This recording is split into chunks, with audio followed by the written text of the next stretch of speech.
Assalamualaikum warahmatullahi wabarakatuh. Pada kesempatan kali ini, saya Yofi Agustian Pratama dengan nomor induk mahasiswa 0201128025255 akan menjelaskan materi mengenai pokok-pokok bahasan sosiologi dengan judul Pembagian Sosiologi menurut para ahli. Baiklah, sebelum saya membahas materi mengenai pembagian sosiologi, saya akan mereview kembali materi mengenai sejarah perkembangan sosiologi. Sejarah perkembangan sosiologi tidak dapat dilepaskan dari pemikiran-pemikiran para ahli sosiologi pada masa itu. Sebut saja ahli sosiologi seperti Auguste Comte, Emil Durkheim, Karl Marx, hingga Max Weber. Para ahli sosiologi tersebut memiliki pemikiran sendiri mengenai perkembangan awal sosiologi. Menurut Auguste Comte, melalui teorinya tentang fakta sosial, sosiologi itu terbagi atas statika sosial dan dinamika sosial. Lain halnya pemikiran menurut Emil Durkheim.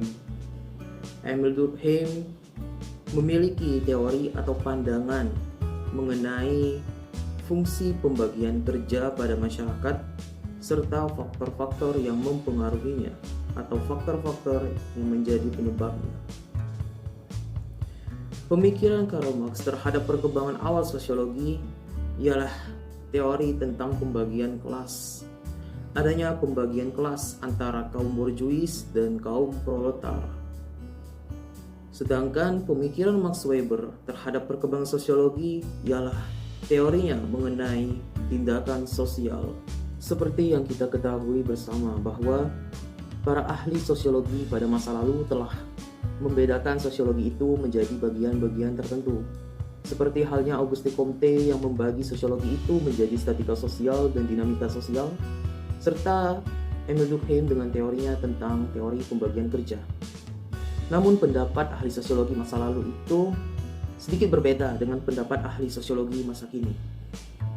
Para ahli sosiologi masa kini juga membagi sosiologi itu menjadi dua bagian, namun memiliki nama yang berbeda. Contohnya saja ada ahli sosiologi yang membagi sosiologi itu dengan sebutan tatanan makro dan tatanan mikro.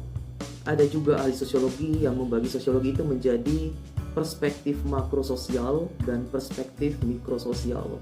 Ada juga ahli sosiologi yang membedakan sosiologi itu menjadi mikrososiologi dan makrososiologi.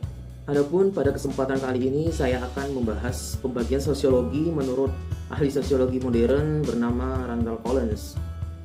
Randall Collins ini membagi sosiologi menjadi dua bagian besar, yakni mikrososiologi dan makrososiologi. Menurut Randall Collins, mikrososiologi ini melibatkan tentang apa yang dilakukan dan dipikirkan oleh manusia dalam jangka waktu yang pendek. Sedangkan makrososiologi ini melibatkan suatu proses sosial dengan skala besar dan kompleks serta memiliki jangka waktu yang tidak pendek. Collins telah menetapkan dua landasan empiris untuk membedakan mikrososiologi dan makrososiologi, yakni faktor ruang dan waktu. Jika ditinjau dari faktor ruang, mikrososiologi ini memiliki cakupan hanya sebatas perorangan dan kelompok-kelompok kecil saja. Sedangkan makrososiologi memiliki cakupan yang lebih luas, yakni meliputi organisasi, kerumunan massa, hingga masyarakat teritorial. Selanjutnya, menurut faktor waktu, mikrososiologi memiliki jangka waktu yang pendek, sedangkan makrososiologi ini memiliki jangka waktu yang panjang. Di samping klasifikasi sosiologi dengan dua jenjang analisis, seorang ahli sosiologi modern yang bernama Guy Lansky membedakan pembagian sosiologi ini ke dalam tiga bagian besar, yakni mikrososiologi, mesososiologi, dan makrososiologi. Mikrososiologi ini mempelajari tentang dampak sistem sosial dan kelompok primer dalam individu. Sedangkan mesososiologi ini mempelajari tentang ciri khas institusi di masyarakat Sedangkan makrososiologi ini mempelajari ciri masyarakat secara menyeluruh dan sistem masyarakat dunia. Timbul suatu pertanyaan tentang posisi mesososiologi. Baiklah, kita tinjau dari aspek ruang. Cakupan mesososiologi ini tidak melebihi, bahkan tidak sama dengan cakupan makrososiologi yang meliputi masyarakat teritorial maupun masyarakat dalam kerumunan. Namun, tidak juga cakupan mesososiologi ini serupa dengan cakupan mikrososiologi yang meliputi lingkup perorangan dan kelompok-kelompok kecil tertentu saja. Adapun kesimpulan dari pembahasan pada hari ini ialah bahwa pengklasifikasian sosiologi menjadi 2 bagian besar dan 3 bagian besar. Adapun 2 bagian besar meliputi mikrososiologi dan makrososiologi, dan 3 bagian besar yang meliputi mikrososiologi, mesososiologi, dan makrososiologi.